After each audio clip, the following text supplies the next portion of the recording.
Hi, my name is George Harold Millman. I write about politics under the blog name The Rebel Without a Clause. And today I want to talk about my thoughts on the 2024 UK general election. For quite a long time, I was told that Labour would win the next general election by an absolute landslide. The people who told me this, especially if they were people whose political opinions were fairly leftist, progressive, and similar to mine, assured me that this would not be because they were actually doing especially well, but just because the Conservatives were doing particularly badly. I always responded by saying that Labour's supermajority was not guaranteed, and that just because another party was doing badly did not automatically mean that Labour would do well. I have said as much on this blog many times. My main reason for coming to this conclusion was that I felt that you could have said exactly the same thing in 2015. The Conservative Liberal Democrat coalition of the early 2010s was supremely unpopular, and the huge wipeout the Liberal Democrats suffered at that election was demonstrative of that. That should have been an extraordinarily easy election for Labour's then leader Ed Miliband to win, but unfortunately his iteration of Labour was so abjectly unappealing that the anti-Tory vote was widely split, and the result was that David Cameron's Conservatives managed a full majority by themselves. It wasn't until Jeremy Corbyn took over the party's leadership that it became more of a two-party fight again. Whether you supported Corbyn's policies or whether you didn't, it is inarguable that he galvanised a lot of the people who had strong anti-Tory sentiments, and the 2017 and 2019 elections very clearly became Labour versus the Conservatives again, in a way that 2015 just had not been. Since Keir Starmer has taken over the reins of the Labour Party, I have felt that a lot of the problems that prevented Labour's win in 2015 have re-emerged, in particular the party in opposition failing to take especially strong stances against much of the Conservative government's ideology. In fact, I think these problems have been worse under Keir Starmer than they were in 2015 under Ed Miliband, and I didn't see why taking such a similar approach to one that had clearly failed in the past was likely to have a different outcome this time. Of course, we've now seen that Labour did get a huge majority of seats at the 2024 election, just as they were predicted to. However, this does not mean I'm going to sit and eat humble pie, because I still don't believe I was wrong. I never claimed to be certain they wouldn't get a supermajority, just that I didn't think it was inevitable. I still don't think it was inevitable. From interacting with people, both across the country via social media and on doorsteps whilst campaigning for my partner, who was standing as an independent in Monmouthshire, I sensed great dissatisfaction from many people, not just with the Conservatives, but with the Labour Party as well. I do not feel that Labour did as well in this election as the amount of seats they won would suggest. They received around 600,000 votes less than they did in 2019, which is generally considered to be Labour's worst result since the Second World War. Some of their most prominent MPs, such as Jonathan Ashworth and Thangam Debonair, lost their seats, and many got in on a much reduced vote count in their constituencies. Keir Starmer's majority was reduced by half, which is absolutely unheard of for an incoming Prime Minister, whilst Health Secretary Wes Streeting came within around 500 votes of losing his seat as well. More significant than this is that in both cases an independent candidate came second, which is pretty unusual under our archaic first-past-the-post system. The Green Party quadrupled their seat count, and some independents did get in, including former Labour leader Jeremy Corbyn. So why, if we're to agree with my basic standpoint that Labour isn't especially popular and that the Tories imploding wouldn't by itself be enough for them to win, did they get such a large seat count compared to elections like 2015? There are many reasons for that, but I've narrowed it down to three key ones: the 2020 pandemic, the rise of Reform UK, and the collapse of the SNP in Scotland. The 2020 pandemic. I don't see this matter discussed very much in the media anymore, and certainly not in reference to the election, but I believe it's vitally important in terms of exactly how much the Tories fell from grace. Personally, I had quite a nice time during the COVID-19 pandemic, although I know a lot of people didn't. But whether we were happy or whether we weren't, I feel that that pandemic changed us as human beings, and that the impacts of this have not been acknowledged by the establishment class. For the first time since World War II, we were all in a situation where we felt we had to collectively inconvenience ourselves for the greater good. Some of us were trapped with toxic partners.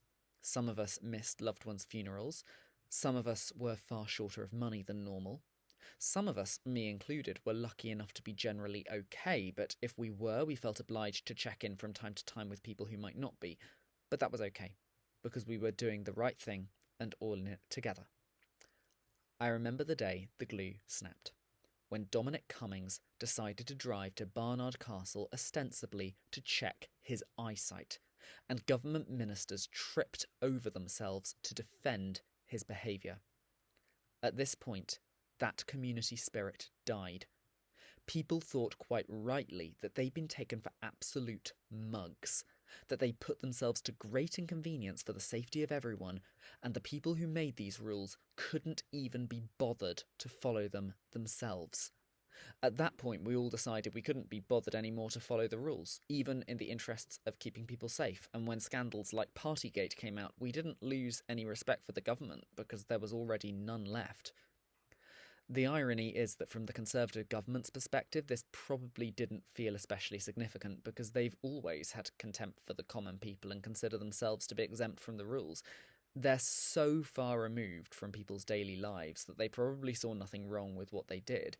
And for ordinary people, the government playing to a different set of rules is what we've come to expect, and in most cases we just shrug and say, so what? It's always like that. But this was different. This was such an extreme situation where everyone felt that they had to care for each other, that this felt like a gross betrayal in a way that this kind of thing normally does not.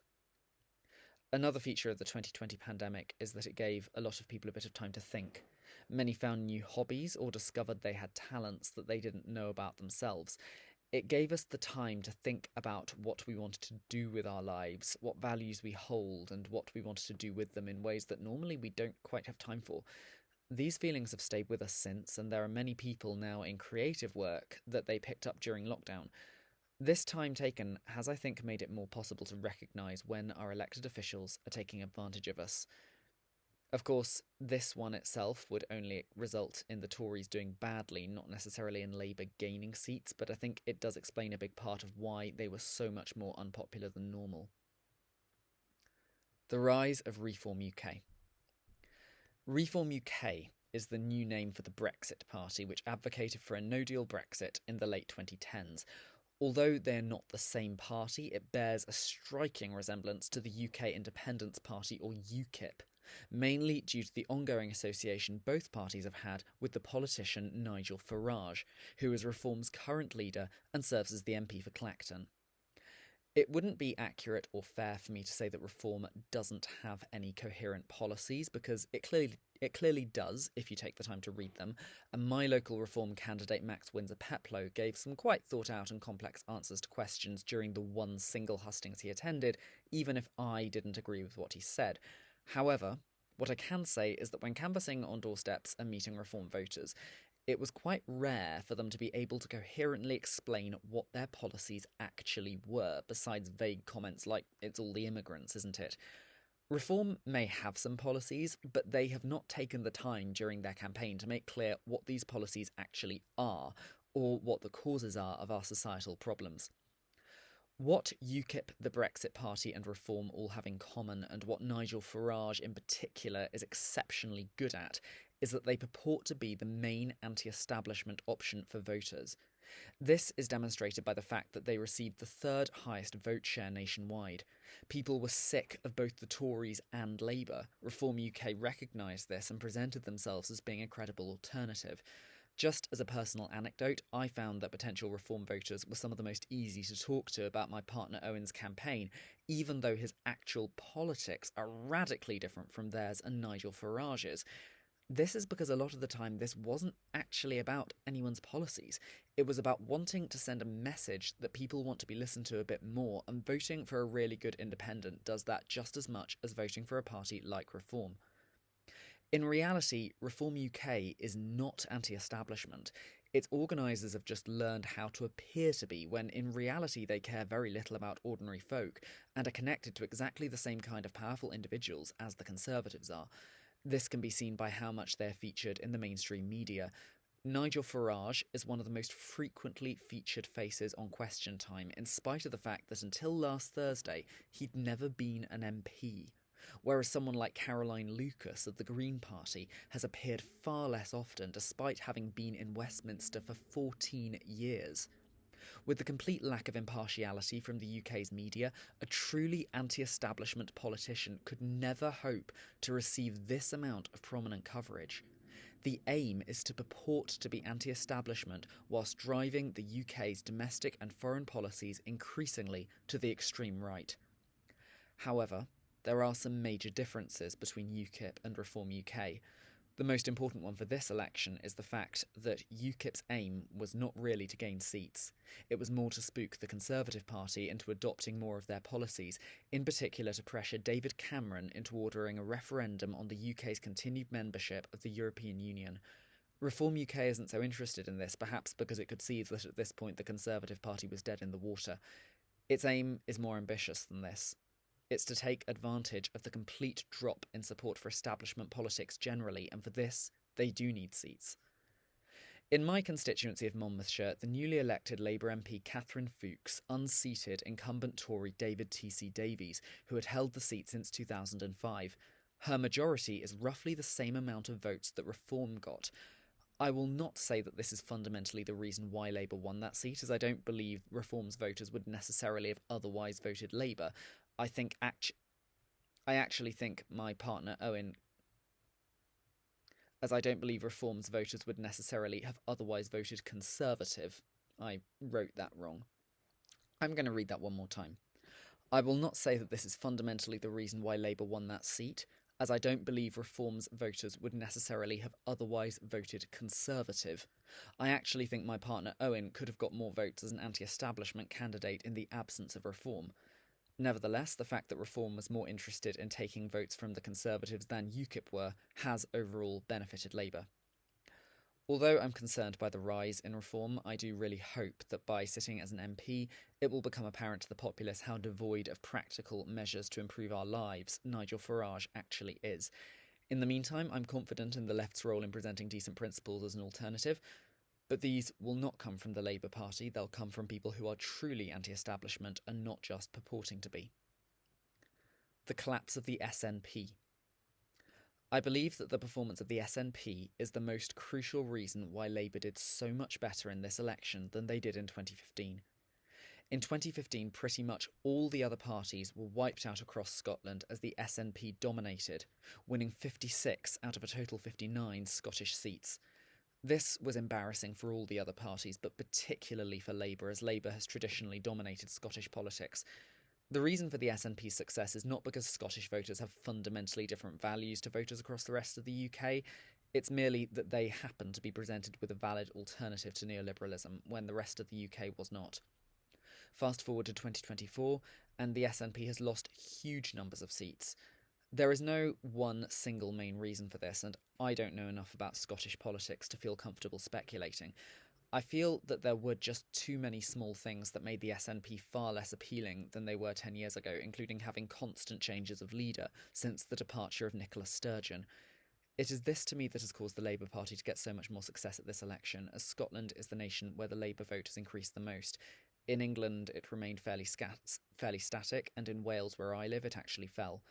Again, I don't believe that this was because of radical differences of value between Scottish voters and the rest of the UK, merely that the Scots had become accustomed to having a decent alternative to the main parties, and without one, fell back towards supporting Labour as they traditionally would have. For me, I'm very optimistic about the new Westminster makeup, in spite of the fact that I really did not think Labour deserved to win an election. The fact that they won such a landslide in terms of seat numbers, but dropped so much in terms of actual votes, is something bizarre that has never happened before. The government knows that seats they thought were safe are now perhaps not so safe, and for this reason I feel the time is ripe to put pressure on them to really stand up for the things that matter to us. But we must not be complacent.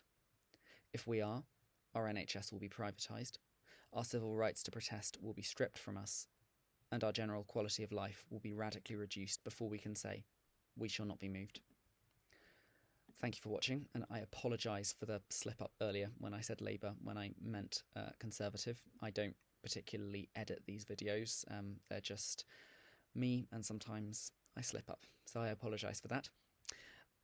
Do follow me on Facebook or YouTube or Twitter or on Blogger if you'd like to see more content like this.